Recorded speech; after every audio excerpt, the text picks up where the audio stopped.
How important is honor to you? Do you wish for, in the burgeoning explosive battles that are Horus Heresy, do you ever wish for one-on-one single combat?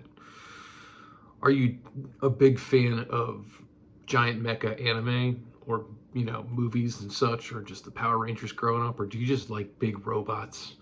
Then we've got the show for you today. We're doing it Knights, Traitor Knights, Loyalist Knights, Questoris Knights is the show for you today. I've got a little bit of a lore set up. I had to contact my buddy Rob, the Black Library, for some good reads for Knights. And I built a list. I'm actually working on this list. I've got a half-built Cerastus Knight Lancer going. I've got the armor plates painted behind me. One of the few projects that I do in assemblies. Usually I just, my kind of philosophy on painting is that if you can't see something on the miniature, then light really can't reach it either. So I generally paint the miniatures as they are, so you can kind of get dynamic lighting going on, like how you hit it and everything like that. But with the Knights, just the armor plating, just so there's no bleed over. They're so big, and my buddies have always told me go assemblies on the Knights. That's what I do. Without further ado, let's get into the show. Grab yourself a beverage or perhaps a hobby knife or a paintbrush. I got my trusty coffee. Lethal amounts of caffeine here at 5-up recovery, but harm reduction is the name of the game. So what's on your hobby table? I kind of already went over mine. I also set up a little bit of working on my salamanders, kind of just padding them a little bit for the new edition. Some inducti and a command squad that are really fun to put together with some of the newer kits that have come out since I was working on them in 2nd edition. Still have the Alpha Legion chugging along. Kind of taking a little break. I was working on them really hardcore for like 2-3 months, so I'm taking a pull back. The Knights are a really fun big project. I've got a Knight Acheron. I've been saying Acheron. I've got a Knight Acheron on my hobby table ready to be unboxed and set up. I might do a little video about building that or painting it. Finally actually do an episode of Hop on the Hobby Train. That was the other thing I was going to talk about, actually, is that, this is episode 7. I figure I'm going to go through all 18 legions and then do 2 episodes, one for Knights and one for Titans. I do not play Solar Auxilia nor Mechanicum, and I do not know many players that do, but I'm going to work on, for season 2 of the show, learning more about them so I can write some lists and talk about, maybe even do like 2 or 3 episodes on each one so we can really see some of the different their legion equivalents and, the difference, the variety that we could do lists with them. The other thing I was going to do with season 2 is, since we're going to run out of legions to do, I'm going to start taking individual characters, because they do have so much character, and that's what this show is all about. It's narrative. I understand also that some people are so tied to the books that they want to use, Sigismund, they want to use Lucius the Eternal, and so on and so forth. I think he's just Lucius in Heresy. So season 2, I will do a little bit of Solar Auxilia, we'll do a little bit of Mechanicum, and I'm going to take individual characters, hone in on their lore a little bit, and then I'm also going to do building a list around them, kind of based on that character. So it should be fun coming up. And, we're only 1/3 of the way through season 1, so this is all, a ways off, but, these weeks are going a lot faster than I thought. Anyways, Knights. Everyone loves them. The Knights are really interesting. They're really unique characters. It's interesting because they're human, which is, you read a lot of Space Marines, and getting human perspectives in Horus Heresy is not rare, but it's because you got the Remembrancers, and you have Imperial Militia, and you got Solar Auxilia. But it's cool to have stories centered around the main characters being human and like a little more fallible. A little more flawed than the Space Marines. And, even in these God machines and God engines, I've read a lot more Titan stuff than I have Knight stuff.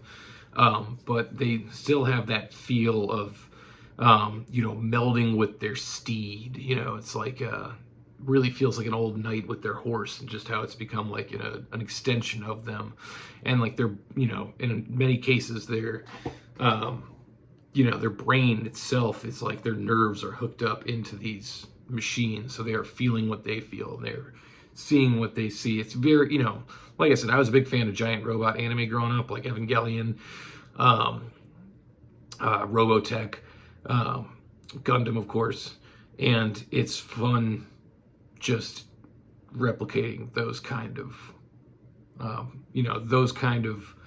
stories on the battlefield, and seeing them. They have a very Warhammer twist where they put the nobility of like the knights, like, of course knights, but like actual heraldry, and you really get this Knights of the Round Table 5 with them. The only book I've read that they were really featured in was Mortis and Siege of Terra. There's like a little hunting pack of like 3 or 4 knights, and they get a lot of screen time, and they're really interesting and really fun, and especially because like the stakes are so much higher. They're just knights running around these titan battles, so like god engines that tower over even them are having apocalyptic Armageddon style battles around them, and they're just like, it's like, are they gonna make it? I don't know. Like, good stuff. Mortis was a really fun book. A lot of interesting stuff. I could probably spend an entire episode talking about Mortis. We'll get back to it, I'm sure, when I do the Titan episode at the end of the season. And like I said, I had to go and contact my buddy Rob. He gave me a ton of information about knights and a couple stories. Vengeful Spirit was his, where the Sons of Horus are going up against a knight house that has had a recent upheaval in its leadership. And apparently there's a scene with Horus fighting like 10 knights at the same time, going toe to toe, and that's what it's all about. Primarchs versus knights, you know what I mean? Like, you've got like these like superhero level characters that can fight these towering things. So it's like, it's funny, you'd think they'd be so invulnerable and invincible, and they actually end up being, pretty low survival rate across the course of the books. They're a little more, they're in such a war of extremes that even knights towering, I don't know, for like 30, 40 feet above the ground are still being dwarfed by the violence. It's great stuff. Horus Heresy, that's what it's all about, But yeah, let's move into the list itself and actually kind of talk about list building. It's very different with the knights, and I don't want to overload you with information too much, but pretty much you throw out the Crusade detachment when you take a knight detachment. You're not allowed to take allies, so you are allowed to ally a knight as a Lord of War into any army, so that's okay. So any force can take one knight as an ally, so you can get that. However, an army of knights is not allowed to take an allied detachment. I'm guessing it's for balancing issues. I'm thinking that if you had, I don't know why they did it, you can't do it. That's the only thing about it. However, they do have detachments that the knights can take specifically for Solar Auxilia / militia, or one for Mechanicum. So you still can have your mixed armies in there, which is pretty nifty. And you can also, there's 5 detachments total, and we'll break them down really quick so that I'm not repeating myself. And then when I go into the households, it makes a little more sense. Your new knight household detachment is 4 Lords of War, and all of them prime slots. Oh, excellent. The prime slots can only take household vows and household specific prime advantages, but they are all good. They're so good that you're going to be stumbling over which ones you want to use. I was, at least. So that's your main Crusade detachment. There is a support banner, which is 2 more Lords of War with prime slots. So all of your big knights are going to get those prime slots, which is a couple of them have to be used to buy more detachments, kind of like a logistical benefit, but you still get a juicy amount of options for your big knights.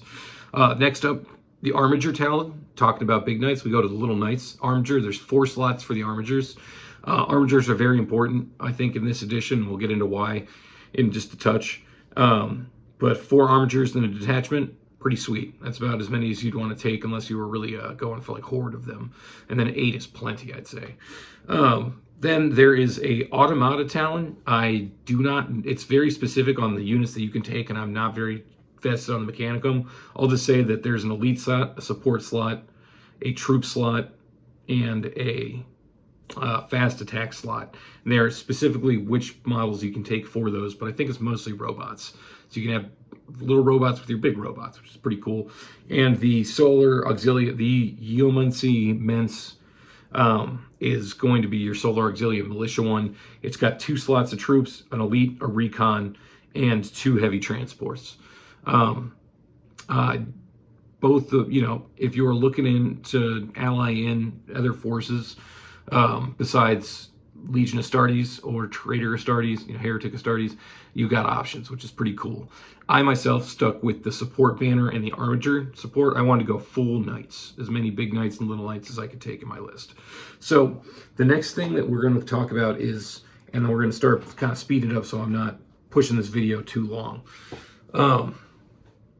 There are 3 different varieties of knights that you can take. Your knight house, if you will. And this is kind of like your Legion choice. Kind of like your Legion Tactica in your Rights of War. It's kind of baked into these. Each one is going to give you a free detachment slot. So easy allies.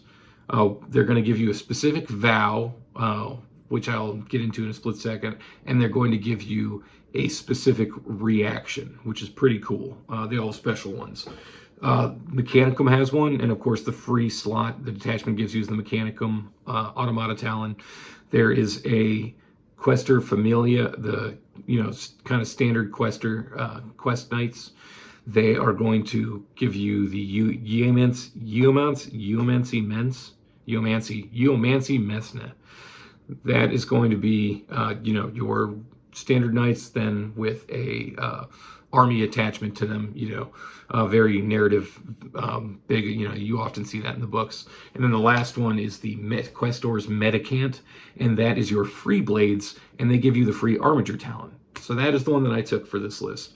The reactions you get for knights are very cool. There's 3 special ones you get. You get Joust, where you can charge something that's been charged. Rotate Ion Shields, where you can strengthen your invuln and for 1 attack, and then it's weakened for the rest of the phase.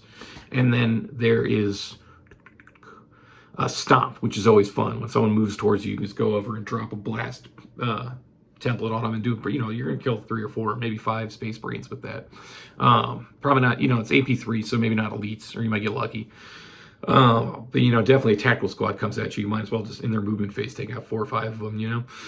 Plus it gives you free movement tactics there. The last thing I want to talk about are vows. Each prime slot has a vow that you have to take attached to it. Not every single one, but a bunch of the good ones. And the vows are how you score points as knights. This is the last thing I'll talk about before I jump into the list building itself. And this is a list I'm actually building for the first time. Since the first episode, I actually hit a faction I'm working on. So, I got a little more invested in these guys. I try to give everyone the same amount of love, though. But your knight vows, okay, knights have a, you'd think that they're this big army stomping list and you can table people and all this, but they're going to have a lot of trouble scoring points because there's a lot of units out there with line that we don't have at all. And big knights cannot score objectives, period. They're vehicles. They can never score an objective. However, all your big knights have Vanguard. So your big knights score points by killing off of objectives, which is nice. I think they're all Vanguard too. So you're going to want to be tabling guys off of objectives as much as possible with these. And then your armatures, I was saying, are really important because they can score objectives. They do not have lines, they don't get bonus points, but they are the only, unless you take allies of the Automata or allies of the Imperial Militia, the only thing that can score you objectives are your armatures. So protect them. Work on kind of like first wave big knights clearing the objectives, and then second wave, armatures getting onto them. Your armatures do have move through cover and outflank, so they're sneaky. You can keep them off the board for a little bit and then move them on when you need to get those objectives. But the vows are going to be ways that you can score additional victory points through secondary objectives. So I will give you an example. The Scion Ulan has to take the vow of alacrity. That is going to give it if it gets first strike, it gets 2 additional victory points. So whatever you have for victory points for the mission, say 2, 3, or 4, you'll get 2 more if this guy gets your first strike. So the army actually is extremely strategic, very tactical, and you have to be thinking ahead, long, really thinking 2, 3 turns ahead, or what each goal is for each knight. I think it's going to be really hard to play. I think it's going to be really fun to play. I think all the knights are really cool, but I think actually winning games will be a very different style of play than any other army out there. So, and it looks fun. I think it'll push me out of my comfort zone. I'm, more in this game for the hobby. I find the game is the icing on top of the hobby, and I know a lot of people that's the opposite. I know the game is the drive, and the hobby is like the little extra that you get. But I found it's just, for my Zen, for that harm reduction I was talking about, the hobby itself really calms me and really keeps me going. And the game, so I'm not that great of a player. So trying to pick hard to play armies so that I can become a better player. That's the idea. And without further ado, I'll get into my list. This is House Yharnam. It's based off, all these are based off of Bloodborne. I'm a big sucker for taking something from pop culture and, tying my army to it and things like that. So this is House Yharnam. First, I took 4 big knights for the primary detachment. As a medicant, the medicant Questoris, I got the armature talent for free. So I've got a slot of 4 armatures. And then I took a support banner, which would have unlocked 2 more big knights. I only had points for 1. So also, I went full Cerastus on these because I love Cerastus. The reason I want to play knights is I love the Horus Heresy Cerastus knight frames so much. The Questoris ones are great. Don't get me wrong. Really cool design in all of them. But the thing that just caught me was that Knight Lancer. Just this knight with a shield and a giant lance. Shock lance of all things. Just, that's why I play the game. This stuff's so cool. So I've got every Cerastus knight in here. I've got 2 Questoris and 4 armatures. Let's break it down. The first one I've got as my first Lord of War is the Knight Acheron. This is my Knight Seneschal, which makes him my Lord. Not only is a Lord of War, it also makes him my high command. So he does give up Slay the Warlord. However, he also gives you an extra reaction. So I think that just taking a Seneschal is really important. A Seneschal also does not have a vow tied to it, so it's a little more open-ended. And it also, you subtract 1 from all penetrating hits that go through. Like 1 damage to a minimum of 1. Seems pretty good. Knights don't have armor AV 14, they've got AV 13, and they do have 10 to 12 wounds. But there's a lot of high damage stuff out there these days. So -1 damage, very good. Effectively it's giving you vehicle Eternal Warrior. That's exactly what it's doing. So that's my big, the Acheron has the huge Infernus cannon, so he's really good at clearing infantry. And then he's got the Reaper Chain Fist, so he's really good at popping vehicles. So he's kind of like my, go-to, kind of can do it all. So that's my Warlord. Next up, I've got the Knight Castigator. This guy's a lot of fun. He's got the Twin Castigator bolt cannon that just spits out an insane amount of strength 6 fire, which makes it defensive, which makes it volley attack for the knights. Knights can fire any defensive weapon. It's a volley attack. So they're all defensive weapons gain assault, so can use volley attacks. This one I gave the prime unit, the Scion Implacable, which lets you use Firestorm. So not only can this guy fire volley fire with his Twin Castigator bolt cannon, he can fire at full ballistic skill, and then he doesn't have to charge. This guy's got 2 shooting phases on your turn. And I went with the Cerastus Knight Castigator because I think he's really cool, but if you are going for more of your, the Questoris frame is kind of a lot more custom, so you get a lot more of that your choice going into it. And I understand, from a narrative standpoint, more options means more fun, more your guy, building yourself. I think a cool one, if I didn't take the Cascader, I was going to take a Questoris with twin Gatling cannons, and then it's getting like 14 to 28 shots, and those are also strength 6, so those are also defensive, so those are also assault weapons. That'd be another really cool slot for the Scion Implacable. And they take the Vow of Resolve, which means they have to, if they are on the battlefield at the end, +2 victory points for last man standing. Yeah, that's my Cascader Bolt Cannon. He's, getting 2 shooting attacks. He's staying out of combat, trying to survive the whole battle. Seems fun. The Questoris Knight Lancer, my favorite guy. Got the Shock Lance, which has a 6-shot weapon at a range, and then a really powerful close combat. Also has a shield, which gives him a melee invuln, which none of the other knights get. So that's really fun. He seems to be your character fighter, going for, I think, first turn, trying to pop transports with this guy is just going to get you first strike. And he has impact. You know how much I love impact. Stuff on the charge. So he's going to have impact, initiative modifier, and damage by himself. And then I gave him the Scion Ulan, which is going to give him impact, strength, or impact attacks. That's what it is. Impact attacks. So it's going to have multiple attacks, and fast too. So that guy's just going to be getting into combat as fast as you possibly can. I think he's got like a 7-inch setup move. Seems good. You'll definitely want to be charging with him. Finally, I took Questoris Knight. This is one I've actually got built. This is my Knight Desecrator from 40k, but I'm going to run him as a Questoris Knight with a rapid fire battle cannon and a Reaper chainsword. That's my Knight Ludwig. I love the model.